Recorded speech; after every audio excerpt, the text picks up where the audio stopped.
Before we get into the debunking of Candle Cove, I'd like to add on another point of a previous debunking video that I'd like to prove. If we go all the way back to episode 5 of Creepypasta Debunking, where I debunked suicidemouse.avi, I mentioned that the sound was actually a stock scream. And I found the stock scream, ladies and gentlemen. So tell me, this sounds pretty familiar, doesn't it?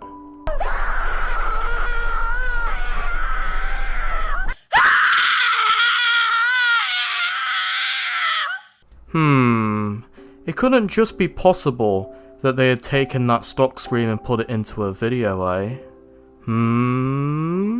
Just a slight coincidence? I'm joking. But yeah, that further proves that Suicide Mouse is fake. And the link to the stock scream will be in the description so you know I'm not lying. Sorry for this 1 minute long intro, let's get into the actual debunking of Candle Cove.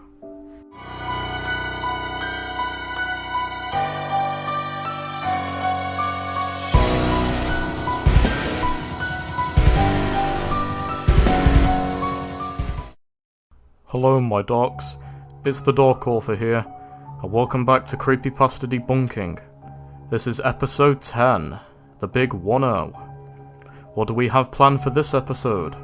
Today we tackle one of the most iconic creepypastas of all time.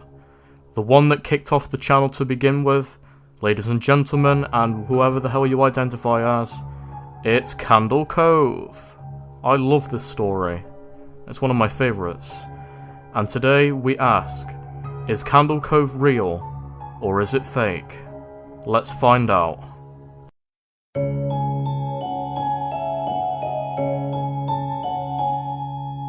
Candle Cove tells the story of 4 people within a chat room discussing an old TV show they used to watch in the 70s. The show was entitled Candle Cove and featured marionette puppets going on pirate adventures. They recount the many characters that were on the show, such as Horace the Horrible, who was the henchman and side antagonist to the main antagonist, the Skin Taker. They also recounted many of the disturbing things that happened within the episodes, like how the Skin Taker would stare directly at the screen, and go into detail about how he uses his teeth to gnaw your skin. They recall about the final episode they watched, which was simply screaming. All of the characters were screaming on a non-stop loop, while Janice, the main girl, was crying.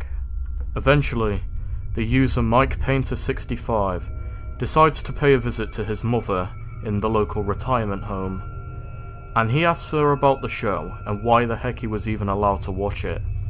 Upon confronting her about the issue, she was surprised that he even remembered Candle Cove. She said how it was so strange that he would tell her, "I'm going to watch Candle Cove now, Mum." Then he would tune the TV to static and watch dead air for 30 minutes. He sure had an amazing imagination with his little pirate show.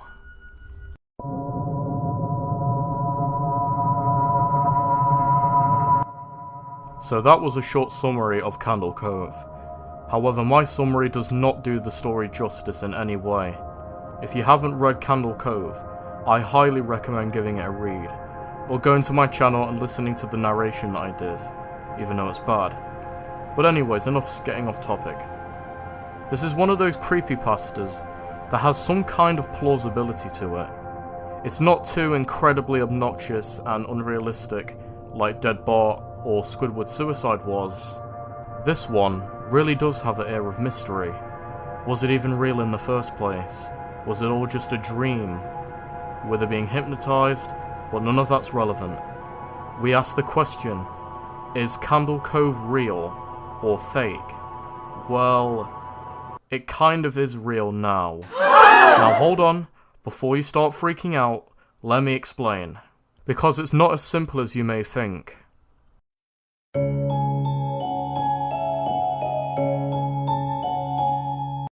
Now, the actual story of Candle Cove is not real, I believe. There is no evidence anywhere online to suggest that an old pirate show used to exist. I think it would be reported if kids were just staring into static for 30 minutes constantly on a routine basis. It kinda sounds like there's something wrong with the kid and they should go see a therapist or something, which I'm sure that local authorities would have picked up on. But anyways, you're all shaking in your boots probably to say why I said it's kind of real. Well, there is a real TV show that features Candle Cove in it. It's called Channel Zero. Now it's not just Candle Cove, it's a series of horror stories, with No House actually being on there as well. So what they did was they took the ideas from Candle Cove, but they didn't necessarily copy it down word from word. It doesn't take place in a chat room anymore. More, I believe it focuses on Mic Painter if I'm mistaken. I haven't watched the show myself, but I know for a fact it exists. Look up Channel Zero Candle Cove.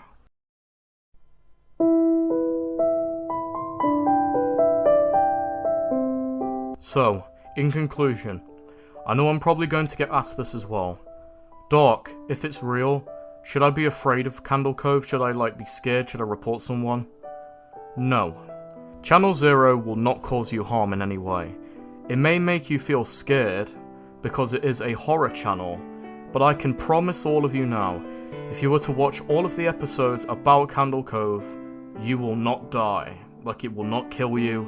Nothing will come out of the screen and kill you. You won't get hypnotized or anything. At the end of the day, it's just a TV show based off of an internet horror story. So it's 50-50 really. The real status really depends on your viewpoint. I believe it's kind of real, just because the original story was not copied word for word into the Channel Zero version of Candle Cove. Instead, Channel Zero just took simple ideas and bits from Candle Cove and converted it and made it into its own TV show. So at the end of the day, it's really up to your own personal interpretations. Anyways, this has been the debunking video. I want to apologise for not uploading a debunking video in so long. I've just been so sidetracked by other things and I don't know, I guess I just didn't have the energy to do a debunking video, or I just didn't really feel like doing one. But if you want to see some more of this series and you want to see it continue, be sure to like, comment and subscribe, hit the bell so you can stay up to date with my latest videos, and comment down below what creepypasta should I tackle next. Alright, good night everybody.